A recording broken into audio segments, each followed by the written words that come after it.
Why are we disconnecting? What are the factors that shape social connection? We have a loneliness epidemic. Welcome back. This is episode 4, where we go deeper into the epidemic of loneliness and isolation. And what do we need to do? What is the solution? That I'm going to tell you probably in the next episode, which will be the last episode, because to be honest with you, it's getting a little exhausting going through all this information, but I am learning a lot. So this episode is probably going to be a little bit longer. So settle in for the factors that are shaping our social connection. The Office of the U.S. Surgeon General created this lovely poster that shows the factors. We've got individual factors, relationship factors, community factors, and societal factors. And when I look at the society end of things, I see a trend of disengagement for sure. There's a lot of exhaustion. This late stage capitalism, perhaps could be to blame. People kind of don't want to subscribe to the norms and values that have been set out for them. And are these norms and values going through a shift? And what is civic engagement? What is that? Does that mean voting? Or voting numbers down? Well, when I look at that, yes, they are down. Drastically down. On page 18 of the Epidemic of Loneliness and Isolation report, it says that social connection is most often viewed as driven by the individual, genetics, health, socioeconomic status, race, gender, age, household, living situation, personality, among other factors. It's also shaped by the social infrastructure of the community, which are these physical spaces, services, programs. Public transportation is included in there too. Now, when I look at my social infrastructure, the neighborhood, the community that I live in, for me, I felt most lonely when I didn't have a walkable neighborhood. And walkable meaning that within 10 minutes or less, I could have access to a whole lot of things. I could get to a library. I could get to a store to buy food. I could get to a coffee shop. I get maybe to a hardware store. I could get to a park. What else would I have around? I guess there would be some community recreational centers around. Like right now, I can step outside of my house and it would take me 15 minutes tops to get into a socially alive area. And when I lived right downtown, I felt so connected all the time because I could just look out of my window. I could see all the people hustling and bustling out there. I only had to walk a few steps to grab a bite to eat. And with that, I became friends with some of the businesses that I frequented the most. Okay, not like best friends, acquaintances. Okay, we got to know each other a little bit. I got to know who their family was. I got to know some of their interests. And I got to know their business because I went and supported their business. And that gave me a sense of community. It's like, I'm going to go walk a block to this guy. I'm going to buy his coffee that he makes. And while I'm there, we're going to chit chat about whatever random things, the cookies that he's selling. And who knows? I'm going to walk the other way. I'm going to walk to this other guy's place where he sells some, pre-made dinners that I can pick up. And his wife works there and his little 2-year-old son is often there after school. And we talk about random things that are going on in the neighborhood and just general, small talk kind of stuff, which I'm not always down for small talk, but small talk leads to deeper talk. I remember the loneliest times in my life were when I lived in a small town where I didn't know anyone and there was no walkability to anything. Certain neighborhoods will have a walkability score. And sometimes that can be a very big selling feature when you're thinking about moving, is what's the walkability score in that area? And I think my walkability score here is 80%. When I lived right downtown, it was 100%. But when I lived out in the boonies and nowhere or the suburbs, the walkability score is going to drop way down to maybe 30 or 40%. And what's the importance of a walkability score? So you feel connected. So you don't have to get in your car and drive everywhere. I mean, one place I lived didn't even have a bus service, right? So speaking about public transportation, if you're living somewhere, or how long does it take you to access the public transportation to get somewhere? So that's very isolating as well. And during my loneliest time, although I was going to college in a very small city that was very isolating for me, and I wasn't very much for making friends too easily. Maybe I made one or two friends, but I don't think we really hit it off. I'm not still friends with them now. But what I did do during those years, because I always trained as a dancer and I was always taking dance classes, I auditioned for a CFL dance team, and I made the cut. And so for a period of 5 years, I was a part of this organization with the CFL, with the Canadian Football League, as a cheerleader. And that really helped with my loneliness that I had during that time when I lived in a small city. And then what ended up happening for me was I moved back to my hometown. I moved back to a bigger city center, and I lived downtown where I actually felt vibrant and alive again. So for me, being in a city center where there's other people around, even if I'm not interacting with them directly, just knowing that they exist makes me feel like I have a sense of belonging and that I'm part of something. So the report talks about interventions. Intervention. It's like an intervention, the show, the A&E show, intervention for people who are suffering from addiction. We've got to go in there and call them out and be like, this is what's happening to you. It's impacting our relationship with you. You're just getting worse and worse. We need to do something. Well, stop enabling it, first of all, right? If you're doing an intervention, a primary feature of interventions is we are no longer enabling this behavior in you. We're no longer going to support it. So what are the things that our society is doing that are enabling loneliness? And in my last video, I talked about technology and the phones. That for sure is enabling our loneliness because it's giving us a false sense of connection. But is it a false sense of connection? Could it be an alternate form of connection? It could be. The difference is that some people feel satisfied and connected through technology, whereas other people's use of technology is not. It's actually sending them further and further down the loneliness and the isolation path. How does technology stop enabling? I don't know. How does society stop enabling? That's something we got to think about. How do we decipher the difference between people who need the intervention and the people who don't who need the intervention? And what's the consequence? Well, the consequence here is death, right? That's what they're saying. It's a health risk. Loneliness is a health risk and you're going to die, or you're just going to have prolonged and chronic health problems that are attacks on the system. So when you see it like that, it's like this person who is suffering from addiction, they are attacks on our health system. They are attacks on our social services system because they're not entering into the workforce. They're not contributing to society the way we want them to. So we need to have an intervention with them and tell them, hey, if you don't stop using this substance, we're going to give up on you. We're not going to be part of your life anymore. We're going to have to take a step back. And would we do that to somebody who is lonely and isolated? Hey, cut it out. Go connect. We need you to start connecting more. And if you don't start connecting more, well, then we're going to stop connecting with you. We're going to give up on you. The opposite of addiction, remember, is connection. So the alternative cannot be a punishment of further isolating the person. The punishment cannot be, hey, you're taxing our healthcare system too much because of your disease, because of your loneliness that's wearing on your health condition and putting you at a higher risk of death because you already have a health condition and you're isolating yourself. So the chances of you getting any help or support are slim to none. You can't live that way.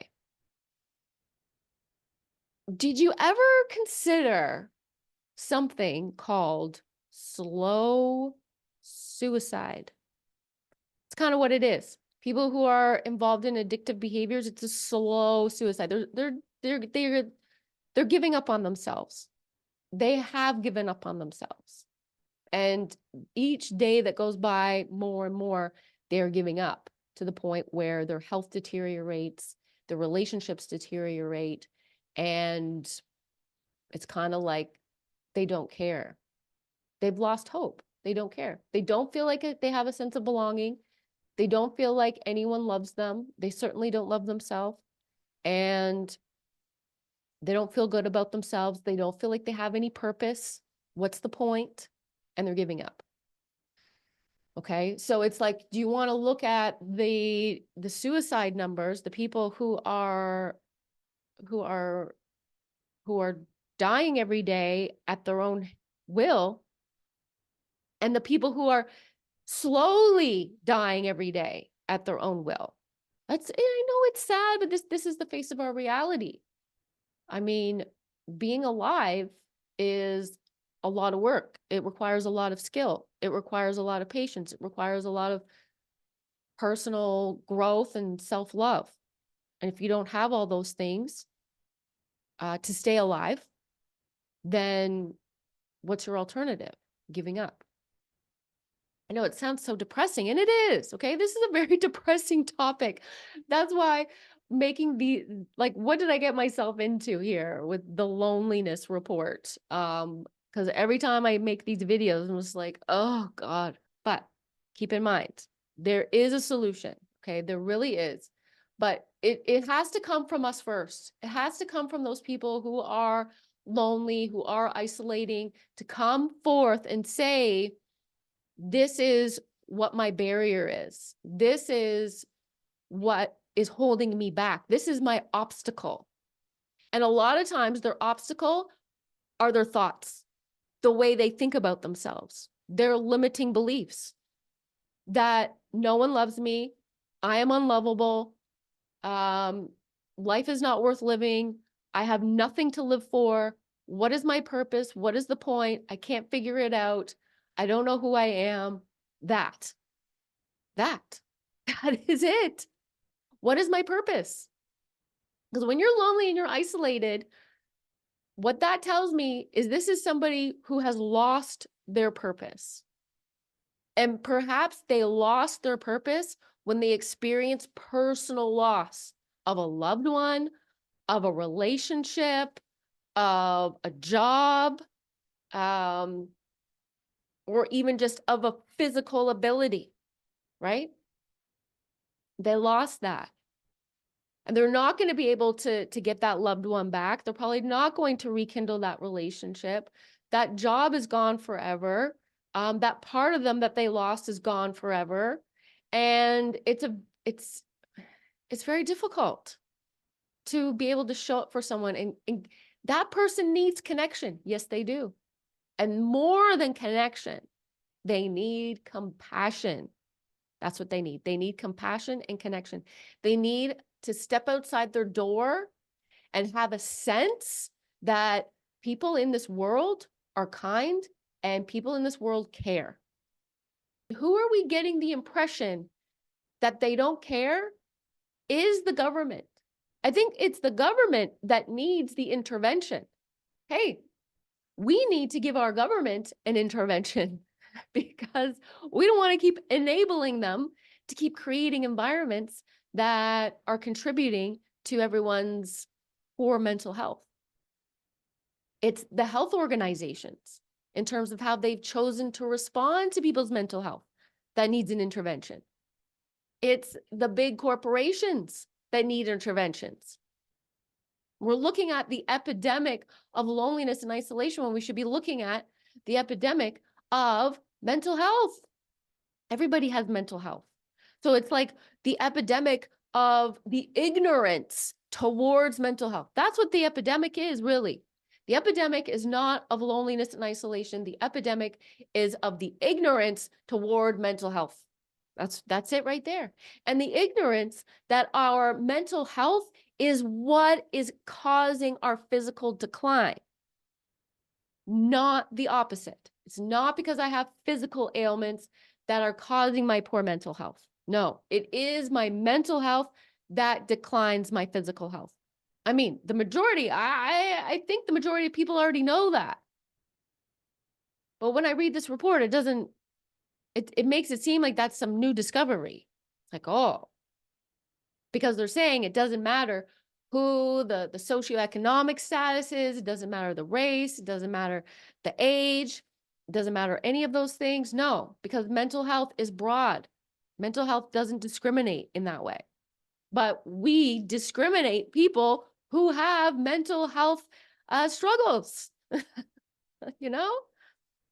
And people who are of those higher socioeconomic statuses, who do have more power, who do have more wealth, they don't want to admit to any mental health problems because the stigma, they'd be like, oh, well, how can you be capable to run such a business? How can you be so capable to be responsible to your employees? If you have this, if you have mental health problems, better not let anyone know that. And so you can imagine when they go home and they shut it down, they're like, oh man, I'm holding this in. I'm not admitting this to anyone, how lonely I am and how isolating I am after I leave, my big corporate job, that everybody looks up to me and thinks that I'm some, big shot. But really, I'm going home alone and I got nobody and I have to wear this mask all day and I feel like killing myself. That's no joke. And what also is no joke is that the young adults, as I mentioned in the last episode, they're almost twice as likely to report feeling lonely than people over 65. So the highest rates of social isolation are in people over 65, but then the loneliness is twice as likely in people who are young adults. I think it's like 15 to 35. I'm to 34. I can't remember the age of what they consider a young adult. That the rate of loneliness among young adults has increased every year between 1976 and 2019. Okay, those were not pandemic years at all. Every year since 1976, that loneliness factor has increased. And lower income adults are the ones who are most likely to be lonely than those with higher incomes. Yeah. The lower your income is, the more likely it is that you will be lonely.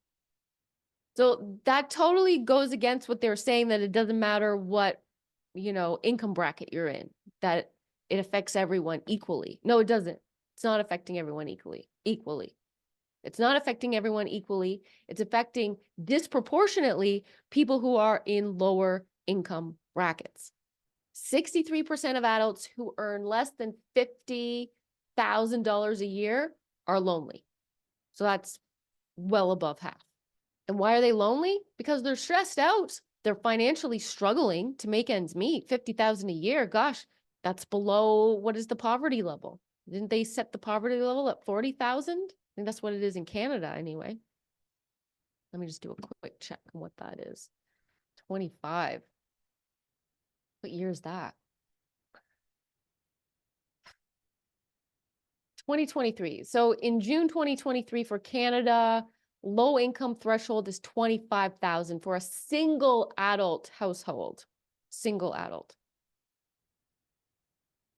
All right. So the report gets a little interesting here, okay? Because it's talking about additional at-risk groups. So it's talking about the groups who are earning less than 50,000 American. In Canada, that would be like, by their rates, it would be like 60,000. 50,000 US dollars is around 68,000 Canadian. 68. You're not having much opportunities making $68,000 a year. You're not. Those people who are below that threshold, they're 60% of them are experiencing loneliness. The other at-risk groups are ethnic and racial minority groups, LGBTQ plus individuals, rural residents, victims of domestic violence, and those who experience discrimination or marginalization. Holy smokes. Okay. They don't have the same opportunities. They don't have the same earning power. They don't have the same rights. Victims of domestic violence. Well, we know the majority of people who experience domestic violence are women. Guess what also runs through a lot of this? What runs through racial minority groups? What runs through the LGBTQ? What runs through victims of domestic violence and people who experience discrimination and marginalization? Complex trauma. Complex trauma. That's what runs through all of that. And let me share some other fun facts with you. Studies have shown that individuals who have neurodivergent conditions like autism, ADHD, they're the ones who are at increased risk for abuse. People with disabilities are almost 3.5 times more likely to suffer severe violence. And men are 72% more likely to be victims of partner abuse if they have a long-term disability. And there is significantly higher abuse rates for young ADHD girls by 14%. And with increased ADHD symptoms and severity, they reported higher rates of psychological and physical intimate partner violence perpetration and victimization. Women with ADHD are at increased risk of gaslighting and coercive control. 56.3% of adult women with ADHD diagnosis are at risk of victimization by an intimate partner. And people with ADHD are more likely to experience physical abuse from an intimate partner, 30% more versus 6%. And women who screen positive for autism have nearly 3 times the odds of experiencing sexual abuse than those who do not. And with 1 in 3 women having been sexually abused in some way, that would mean that every single autistic woman will experience this. 9 autistic women out of 10 have been victims of sexual violence. Likely because only 9 out of 10 will find themselves in this situation. We look at those groups who are at higher risk of loneliness and isolation are those people who have complex trauma and who are categorized as having a neuro disability, neurodivergent. And when it comes to ADHD, people who have ADHD have lower levels of dopamine in their brains than neurotypical people. And dopamine is this hormone that controls memory and it controls pleasure. Okay, so when I form a new relationship, then I crave the mental stimulation that I get from that person, which makes it difficult for people to walk away from relationships because then they risk losing that dopamine supply. And it means that their brains are going to gloss over the bad stuff just to get to the good stuff. This goes to the other point where women with ADHD are at increased risk of gaslighting and coercive control because of the dopamine deficiency. So what red flags would normally be there at the beginning of a relationship as a warning, they're not processing them. They're not recognizing the red flags.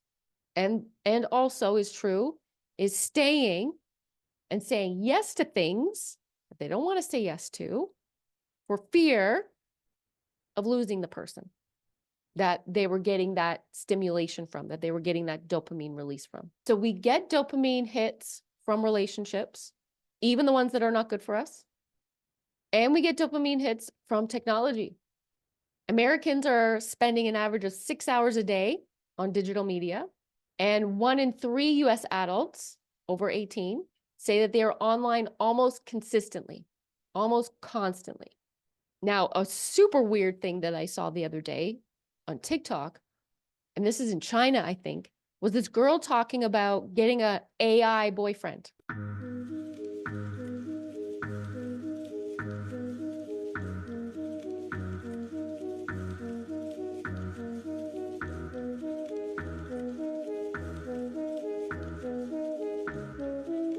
我认为现实世界的情侣啊、伴侣什么的，他们都不是完美的嘛。然后，但是智能体它就是可以随我的心意走，然后我可以随意。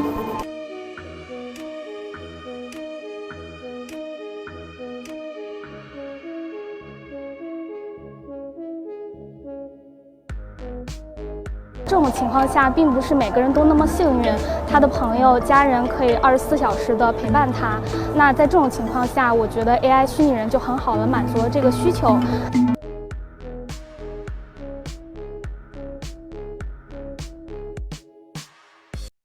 Because the AI boyfriend doesn't start problems, doesn't criticize, they don't get into arguments.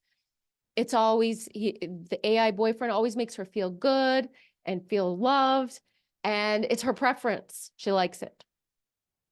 I couldn't believe what I was seeing. And this is in the younger adult population. They're being drawn to that. And then I read the comments that are saying, yeah, this looks like a great idea. Oh, this is what I need. We are turning, watch out. They're saying that technology is, causing us to socially isolate, but it's also might be the cure for our social isolation and our loneliness. So page 20 of this report highlights the benefits and the harms of technology. The benefits are fostering connection by providing opportunities to stay in touch with family and friends. Well, that's kind of no different than the phone, but now we can have FaceTime and we can just text, which is great for people who have disabilities. And then it creates opportunities for people to find community. You go on to Eventbrite, see what's happening in your community, find things that you can go and do. It lets you know everything that's popping up near you. It can help you find what's free.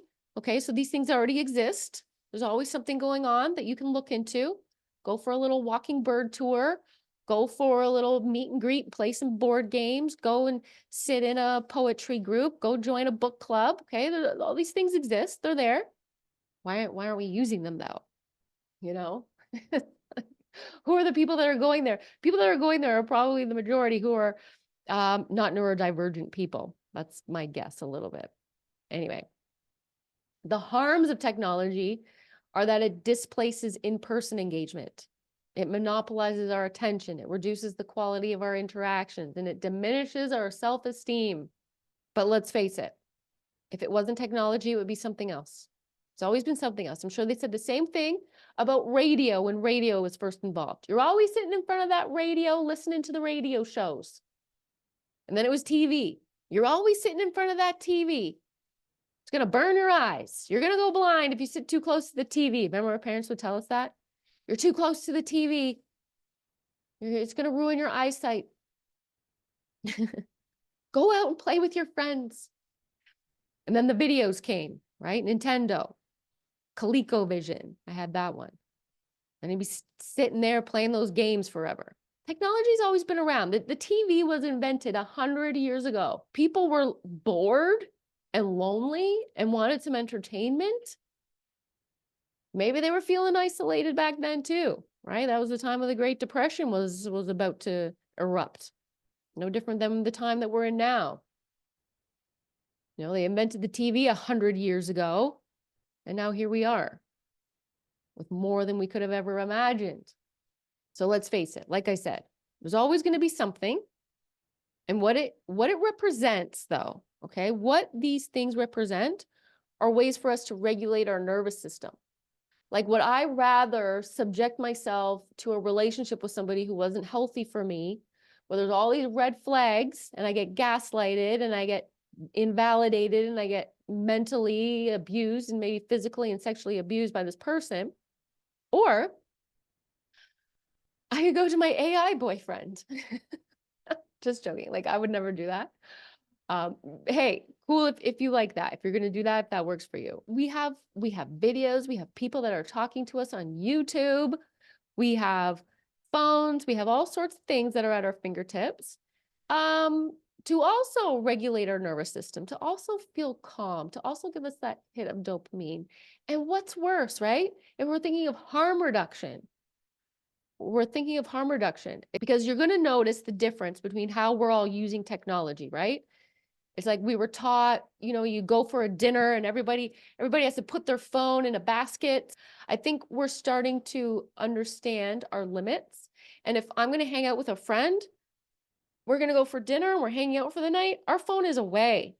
I am not pulling my phone out. Maybe my friend goes to the bathroom, then I might pull my phone out to see if I have missed any calls, anything important going on, whatever, and I'm putting it back in there.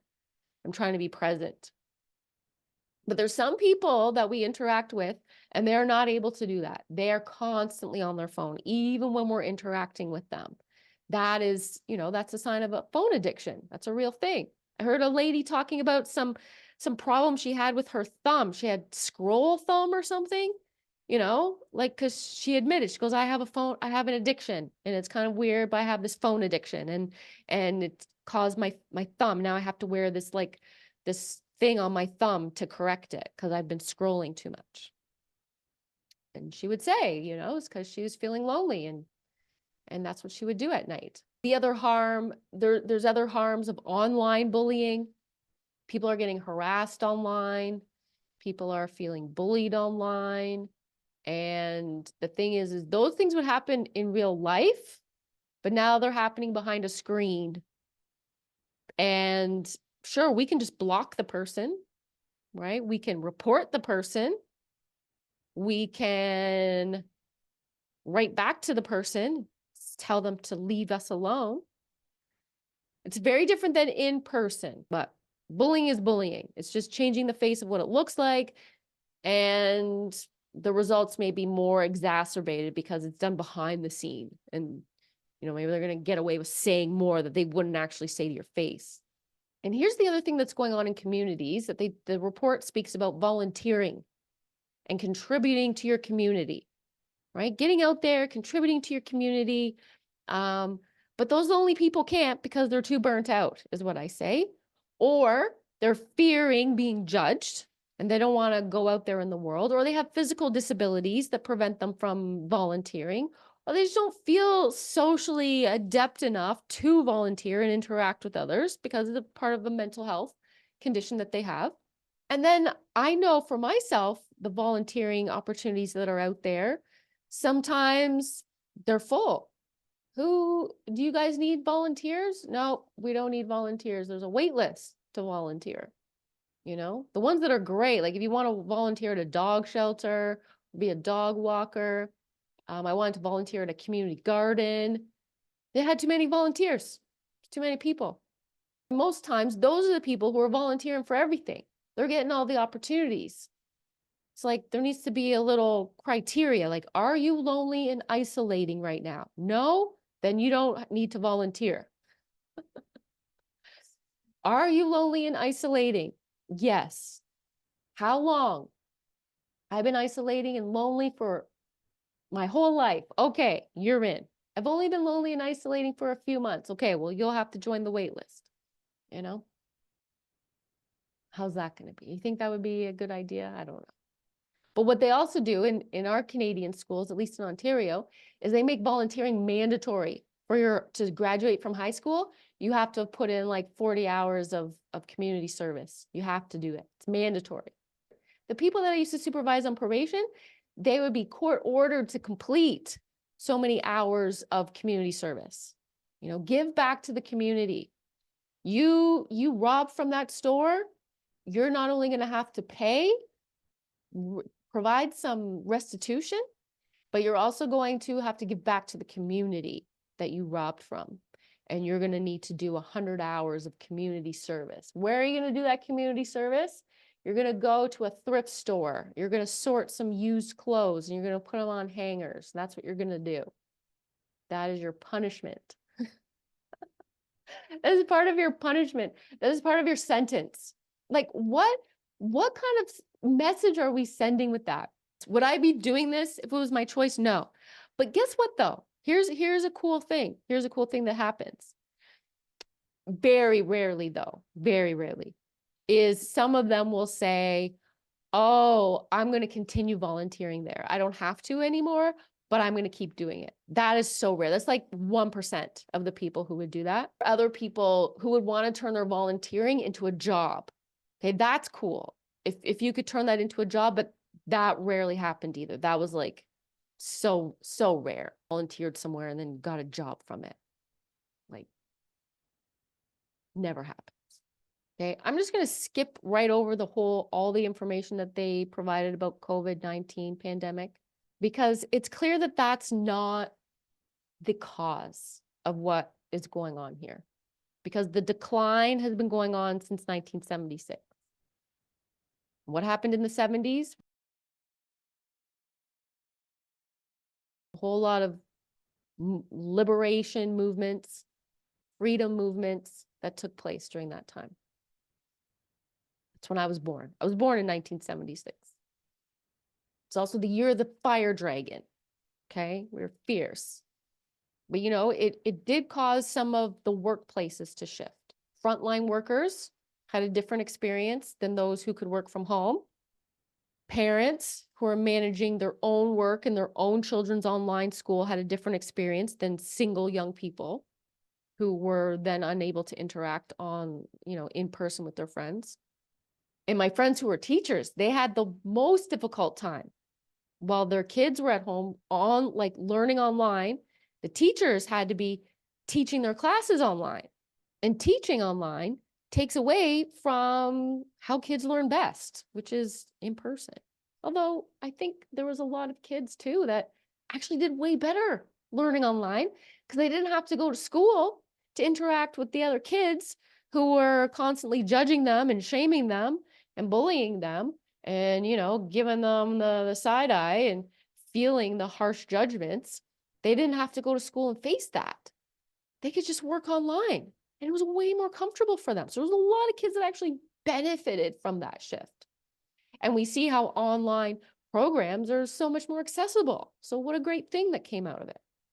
And then they said by April 2021, 1 in 4 people were saying that they felt less close to their family members compared to the beginning of the pandemic. Well, when you're forced to no longer be able to interact with them, and then you could interact with them again, did you decide to? Or did you decide to just keep it that way? Because maybe that was for the better. And maybe you did get closer to some other people because you couldn't see them in person. So you ended up maybe having more phone conversations. And maybe some of those relationships allowed you to get closer to each other during that time. 1 in 5 people said they felt closer to family members after the pandemic. I think what it did there was it allowed us to evaluate our relationships better. We had time to do this because we all had to slow down and find out who everyone was at the end of the day. We allowed ourselves to disconnect from those people. And there were some people who had to spend a whole lot of time with their partners in their households. Partners not going off to work anymore. Partners not going off and being busy with all their social engagements anymore. And they have no other choice but to stay home with you. So kind of like, what were they running from all that time? Now they're here and having to face the music and realizing, oh, our marriage is in shambles. Gosh, we didn't realize it because we've been running away from it. And now that we're forced to be together, now we're forced to look at the reality of what's been going on. So there's that too. All right. Well, we're not close to being done with this report, but we're getting there. And today, what I want you to take away from this message is who is actually the highest risk for loneliness and isolation? What is bringing them there? And what is actually, in your mind, going to be the solution for that?